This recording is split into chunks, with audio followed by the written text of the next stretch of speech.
Hello friends, स्वागत है आपका अपने YouTube channel CV study world में। आज हम लोग जो सीटेट का पेपर 21 को हुआ था उसका जो है सीडीपी वाला पार्ट हम लोग देखेंगे। उसमें आप लोग मिला लीजिए कि आप लोग का कौन कौन सा आंसर सही है गलत है, तो उसका हम आंसर बताने जा रहे हैं। आप लोग देख लीजिए, ये पहला क्वेश्चन है। पहला क्वेश्चन दिया है कि यहाँ पर कक्षा में प्रतियोगिता में हिस्सा लेते समय तनुज अपने दोस्तों से कहता है कि वह भाला फेंकने में हिस्सा लेगा और रस्सी कूदने में उसकी बहन हिस्सा ले सकती है, क्योंकि वह एक लड़की है और लड़कियां भाला नहीं फेंक सकती। तो इसमें क्या क्या किस चीज़ को प्रदर्शित किया जाता है? तो इसमें जेंडर रूढ़िवादिता को प्रदर्शित किया जा रहा है। तो इसका ऑप्शन नंबर 4 सही हो जाएगा। अगला क्वेश्चन हम देखते हैं। अपसारी चिंतन जबकि अभिसारी चिंतन होता है तो क्या होता है? ये पहला इसका ऑप्शन सही हो जाएगा। कई उत्तरों को प्रोत्साहित करता है या एक ही समाधान पर स्थित रहता है। ठीक है, इसका यही आंसर हो जाएगा। और अगला क्वेश्चन हम देखते हैं। निम्नलिखित में से कौन सा कथन समावेशी शिक्षा के बारे में सही नहीं है? नहीं पूछ रहा है, तो हमारा ऑप्शन नंबर 4 सही नहीं है, यही हो जाएगा। निश्चित पाठचर्या मानक मूल्यांकन हमारा नेगेटिव वर्ड है, तो ऐसे ही यही हमारा सही हो जाएगा। यहाँ पर पूछा था नहीं। ठीक है, अब अगला क्वेश्चन हम देख लेते हैं। ये कथन और कारक का है। ठीक है, तो कथन और कारक में दिया है कि शिक्षार्थी जो पहले से जानते हैं उसके आधार पर अपने ज्ञान का निर्माण करते हैं। तो सही बात बोल रहा है। पैटर्न ढूंढना और पिछले ज्ञान के साथ जुड़ाव बनाने में से शिक्षार्थी को जानकारी को सार्थक रूप से संसाधित करने में मदद मिलता है। तो ये दोनों ही सही है और व्याख्या भी कर रहा है। ठीक है, अगला क्वेश्चन हम देख लेंगे। अगला क्वेश्चन है कि बच्चों द्वारा बचपन अलग अलग संस्कृतियों में अलग अलग तरह से अनुभव किया जाता है। ठीक है, और उसके लिए क्या बोल रहा है कि ये कारण क्या दिया कि बच्चों का विकास सार्वभौमिक है। तो ये हमारा कौन सा सही हो जाएगा? ऑप्शन नंबर 2 सही हो जाएगा इसमें, कि दोनों ही सही है लेकिन वे एक दूसरे की व्याख्या नहीं कर रहे हैं। ठीक है, अगला क्वेश्चन हम देखते हैं। क्वेश्चन नंबर 6 दिया है कि अभिप्रेरणा के आरोपण सिद्धांत के अनुसार निम्नलिखित में से किससे लगातार कोशिश और बेहतर प्रदर्शन की संभावना होती है? तो इसमें हमारा संभावना होती है, ये हो जाएगा ऑप्शन नंबर 3 कि असफलता और सफलता दोनों के लिए आंतरिक आरोपण ही होता है, कि हम सफल भी असफल भी अपने तरफ से हुए हैं और सफल भी अपने ही तरफ हुए हैं। अगला क्वेश्चन हम देख लेते हैं। क्वेश्चन नंबर 7 है, निम्नलिखित में से कौन सा प्रगतिशील शिक्षा का एक प्रमुख सिद्धांत है? तो इसका भी ऑप्शन नंबर 3 सही हो जाएगा। सीखना प्रमाणित कार्यों पर आधारित होता है। ठीक है, और क्वेश्चन नंबर 8 हम देखेंगे कि विकास किस पहलू में तर्क, चिंतन और समस्या समाधान की व्याख्या की जाती है? तो ये संज्ञानात्मक हो जाएगा। और 9वां देखेंगे, ले वाइगोत्स्की प्रस्तावित करते हैं कि बच्चों में स्वनियमन के लिए महत्वपूर्ण है। तो ले वाइगोत्स्की का निजवाक हो जाएगा। ठीक है, और अगला क्वेश्चन हम देखेंगे। लॉरेंस कोहलवर के नैतिक विकास सिद्धांत में बच्चे कार्यों को उनके परिणाम के आधार पर अच्छा या बुरा समझने से इस समझ पर पहुंचते हैं कि नियम और कानून नम्य हैं और बदले जा सकते हैं। कारण क्या दिया हुआ है?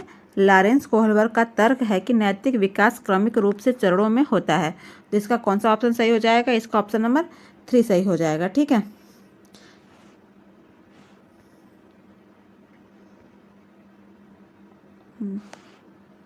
नहीं, इसका ऑप्शन नंबर हमारा ए सही हो जाएगा। सही है, ठीक है, गलती से हमने बोल दिया। और आगे देखते हैं हम लोग। क्वेश्चन नंबर 11, हार्वर्ड गार्डनर के बहुबुद्धि सिद्धांत के अनुसार निम्नलिखित में से कौन सा सेट बुद्धि और उसके संबंधित विशेषताओं के सही मेल का प्रतिनिधित्व करता है? तो इसका हो जाएगा 3rd, संगीतमय प्रदर्शन या रचना करने के कौशल। ठीक है, और क्वेश्चन नंबर हम अगला देखेंगे। ठीक है, निम्नलिखित में से कौन सा कथन अधिगम के बारे में सही नहीं है? तो ये ऑप्शन नंबर 4 ही सही हो जाएगा हमारा। अधिगम एक प्रक्रिया है, तो उत्पाद नहीं। फिर निम्नलिखित में से कौन सा कारक समस्या समाधान को बढ़ावा देता है? अब सारी चिंतन इसका हो जाएगा। हेलो फ्रेंड्स, स्वागत है आपका अपने YouTube channel CV study world में। आज हम लोग जो सीटेट का पेपर 21 को हुआ था उसका जो है सीडीपी वाला पार्ट हम लोग देखेंगे। उसमें आप लोग मिला लीजिए कि आप लोग का कौन कौन सा आंसर सही है गलत है, तो उसका हम आंसर बताने जा रहे हैं। आप लोग देख लीजिए, ये पहला क्वेश्चन है। पहला क्वेश्चन दिया है कि यहाँ पर कक्षा में प्रतियोगिता में हिस्सा लेते समय तनुज अपने दोस्तों से कहता है कि वह भाला फेंकने में हिस्सा लेगा और रस्सी कूदने में उसकी बहन हिस्सा ले सकती है, क्योंकि वह एक लड़की है और लड़कियां भाला नहीं फेंक सकती। तो इसमें क्या किस चीज़ को प्रदर्शित किया जाता है? तो इसमें जेंडर रूढ़िवादिता को प्रदर्शित किया जा रहा है, तो इसका ऑप्शन नंबर 4 सही हो जाएगा। अगला क्वेश्चन हम देखते हैं, अपसारी चिंतन जबकि अभिसारी चिंतन होता है तो क्या होता है? ये पहला इसका ऑप्शन सही हो जाएगा। कई उत्तरों को प्रोत्साहित करता है या एक ही समाधान पर स्थित रहता है। ठीक है, इसका यही आंसर हो जाएगा। और अगला क्वेश्चन हम देखते हैं, निम्नलिखित में से कौन सा कथन समावेशी शिक्षा के बारे में सही नहीं है? नहीं पूछ रहा है, तो हमारा ऑप्शन नंबर 4 सही नहीं है, यही हो जाएगा। निश्चित पाठचर्या मानक मूल्यांकन हमारा नेगेटिव वर्ड है, तो ऐसे ही यही हमारा सही हो जाएगा। यहाँ पर पूछा था नहीं। ठीक है, अब अगला क्वेश्चन हम देख लेते हैं। ये कथन और कारक का है। ठीक है, तो कथन और कारक में दिया है कि शिक्षार्थी जो पहले से जानते हैं उसके आधार पर अपने ज्ञान का निर्माण करते हैं। तो सही बात बोल रहा है। पैटर्न ढूंढना और पिछले ज्ञान के साथ जुड़ाव बनाने में से शिक्षार्थी को जानकारी को सार्थक रूप से संसाधित करने में मदद मिलता है। तो ये दोनों ही सही है और व्याख्या भी कर रहा है। ठीक है, अगला क्वेश्चन हम देख लेंगे। अगला क्वेश्चन है कि बच्चों द्वारा बचपन अलग अलग संस्कृतियों में अलग अलग तरह से अनुभव किया जाता है। ठीक है, और उसके लिए क्या बोल रहा है कि ये कारण क्या दिया कि बच्चों का विकास सार्वभौमिक है। तो ये हमारा कौन सा सही हो जाएगा? ऑप्शन नंबर 2 सही हो जाएगा इसमें, कि दोनों ही सही है लेकिन वे एक दूसरे की व्याख्या नहीं कर रहे हैं। ठीक है, अगला क्वेश्चन हम देखते हैं। क्वेश्चन नंबर 6 दिया है कि अभिप्रेरणा के आरोपण सिद्धांत के अनुसार निम्नलिखित में से किससे लगातार कोशिश और बेहतर प्रदर्शन की संभावना होती है?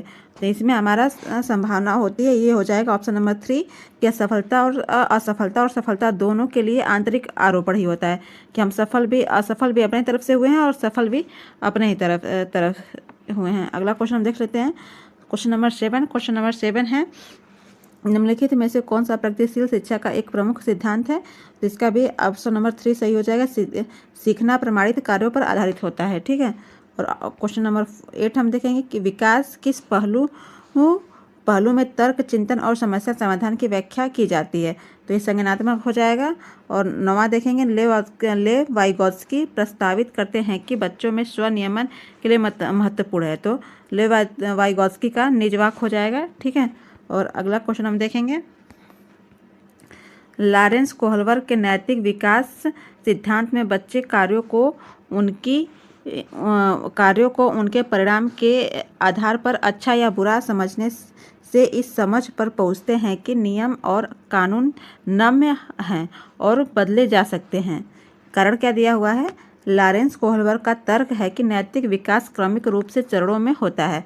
तो इसका कौन सा ऑप्शन सही हो जाएगा? इसका ऑप्शन नंबर 3 सही हो जाएगा। ठीक है,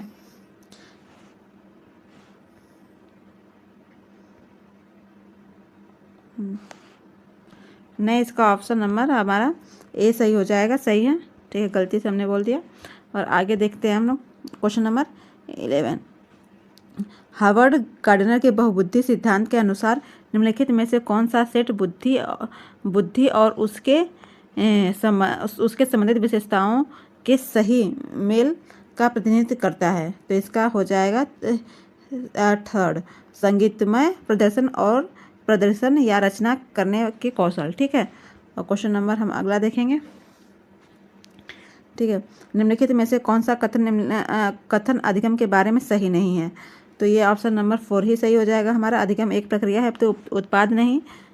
फिर निम्नलिखित में से कौन सा कारक समस्या समाधान को बढ़ावा देता है? अपसारी चिंतन इसका हो जाएगा। ठीक है, और फिर अगला क्या है? कोहलबर्ग के नैतिक विकास सिद्धांत के अनुसार किस स्तर पर बच्चे आत्मकेंद्रित होते हैं और किस